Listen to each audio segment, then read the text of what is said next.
Existem coisas na vida da gente que acontecem. O próximo orador que eu vou chamar é um homem temente a Deus, mas é um homem que foi e é leal a Jair Messias Bolsonaro.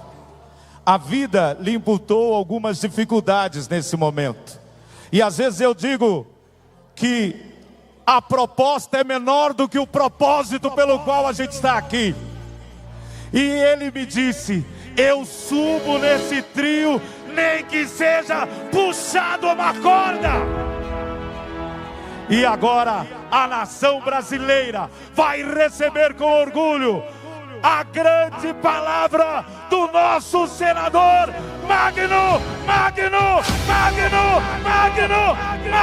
Malta. Boa tarde, Brasil. É paradoxal, no dia da independência, nós não temos nada a comemorar. No dia da independência, estamos cá, Jair Bolsonaro, a lutar pela nossa liberdade. Ontem, dia 6, quando Jair Bolsonaro, de forma covarde, recebeu a facada e o Brasil chorava, eu olhando ali a chegada do Flávio, do Carlos, do Eduardo, que fez uma grande palavra aqui. Eu me lembro, Jair, que eu entrei na UTI assim que acabou sua cirurgia. Entrei com seus 4 filhos. Você estava apagado. E eu fiz uma oração a Deus. Em seguida você abriu os olhos e você disse: eu estou triste. Bolsonaro, chega aqui. A sua palavra, desacordado, você abriu os olhos, desceu uma grande lágrima no seu olho. Eu não sei se os meninos estão aí, o Carlos, o Eduardo e o Flávio, que estavam comigo.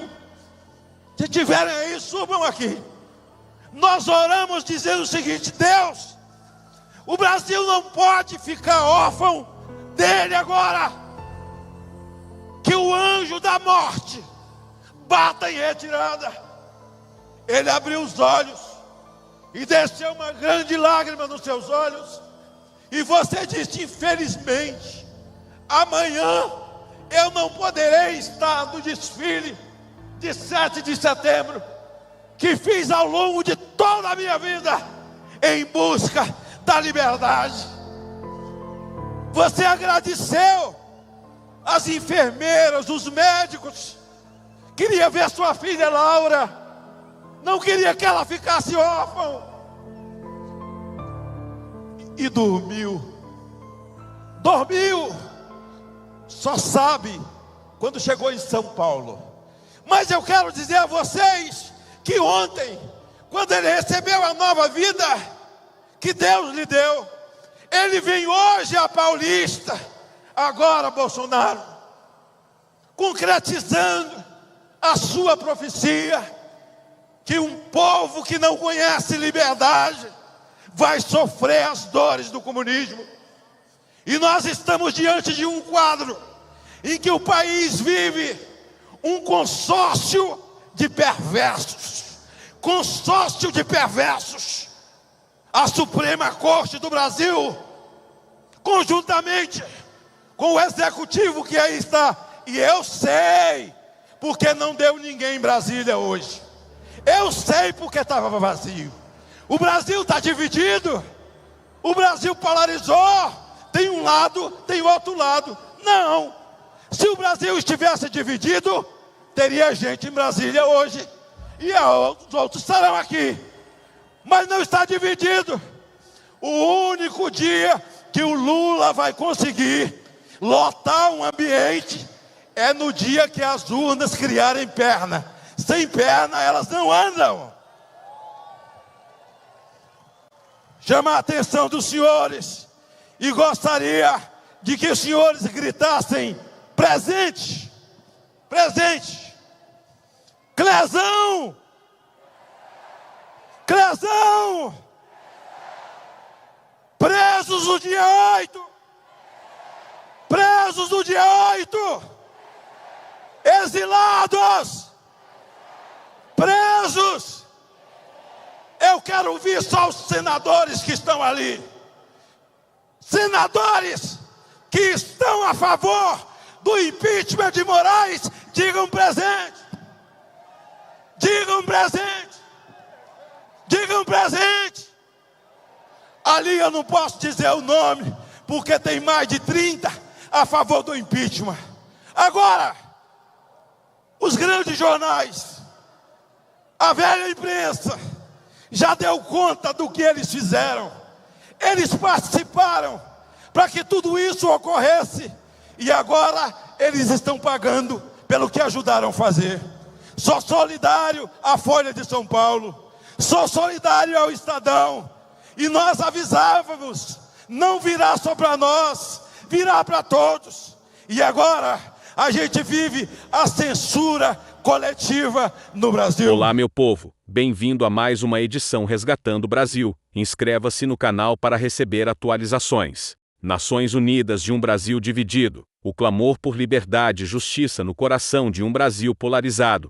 Ecoou uma voz que mexeu com a alma de uma nação. O senador Magno Malta, conhecido por sua fidelidade inabalável ao ex-presidente Jair Bolsonaro, subiu ao palco em um evento marcado por tensões políticas e um fervor patriótico. Sua fala emocionada, que misturou política, fé e uma promessa de luta incansável pela liberdade, deixou os brasileiros presentes em estado de reflexão profunda. O cenário não poderia ser mais dramático. O Dia da Independência, tradicionalmente um momento de celebração nacional, tornou-se um palco para discursos intensos e divisivos. Magno Malta, com um tom de urgência em sua voz, relembrou o ataque que quase custou a vida de Bolsonaro, em 2018. Em suas palavras, o Brasil chorou naquele dia, mas também se fortaleceu na fé e na determinação de lutar por um futuro onde a liberdade não seria apenas um ideal, mas uma realidade garantida. Ou manter o país livre, ou morrer pelo Brasil, bradou Malta, erguendo as mãos ao céu, enquanto uma multidão emocionada fazia o mesmo, clamando por justiça, e por uma nação que respeite suas próprias leis.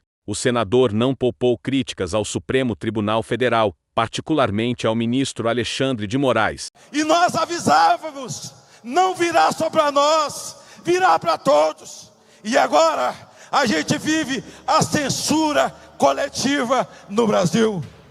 Quando a conversa macabra apareceu, a conversa macabra dos assessores de Alexandre de Moraes apareceu, de repente o Conselho Nacional de Justiça deu de ombro, a Suprema Corte deu de ombro, mas eles cooperaram muito com o Brasil. Em seguida, o ministro Alexandre de Moraes, que não tem o mínimo de sentimento, nós viemos às praças para dizer: ministro, eu, muito de forma particular, eu sabatinei, eu te sabatinei, e não tem uma palavra sua, na sua sabatina, que foi verdade. Você mentiu ao Senado, é o fato mais determinado que eu já conheci, para que Vossa Excelência seja impeachmentado por aquela casa. Agora me dirijo ao presidente Pacheco.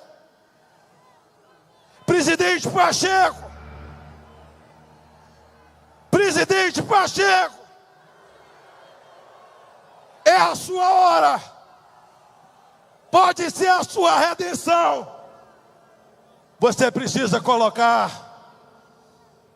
o rito que vai receber dia 9, das mãos da oposição, dos guerreiros, deputados e senadores, para que nós possamos responder ao povo brasileiro de uma forma jurídica, com aqueles que atropelaram a Constituição, que desrespeitaram a nossa lei, àqueles que pisaram e cuspiram no texto constitucional. Um país sem Constituição, não existem três poderes, não existem três poderes harmônicos entre si, não há harmonia, existe um poder, o poder do Supremo Tribunal Federal. A gente sempre diz, o ditador da toga, Alexandre de Moraes. Não, Alexandre é o CEO, ele é o CEO de um consórcio de perversos, CEO de um consórcio de perversos. E eu quero encerrar dizendo a vocês, não percam a esperança, porque quando Deus dizia a Israel, estou contigo, levantava os inimigos de Israel, para que se levantassem contra Israel na guerra, Deus estava com Israel. Levante a sua mão comigo, levanta a mão, diga: Deus, eu creio, está conosco, a liberdade é o bem maior, ou ficar a pátria livre, ou morrer pelo Brasil. O Brasil é acima de tudo, o Brasil é acima de tudo.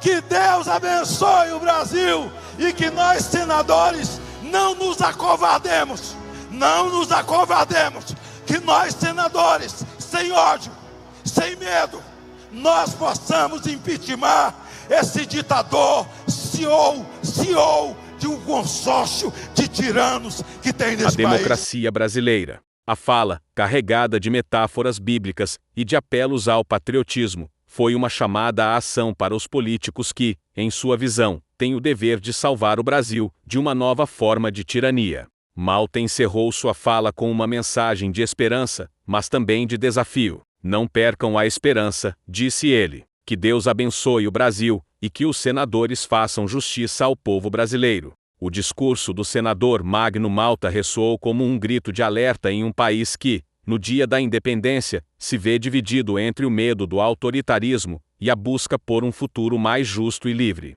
Enquanto uns aplaudem suas palavras de resistência, outros enxergam nelas o prenúncio de tempos ainda mais turbulentos para a nação. Uma coisa é certa: o Brasil está em um ponto de inflexão, e o próximo capítulo de sua história será escrito com as paixões de um povo que não aceita viver sem liberdade.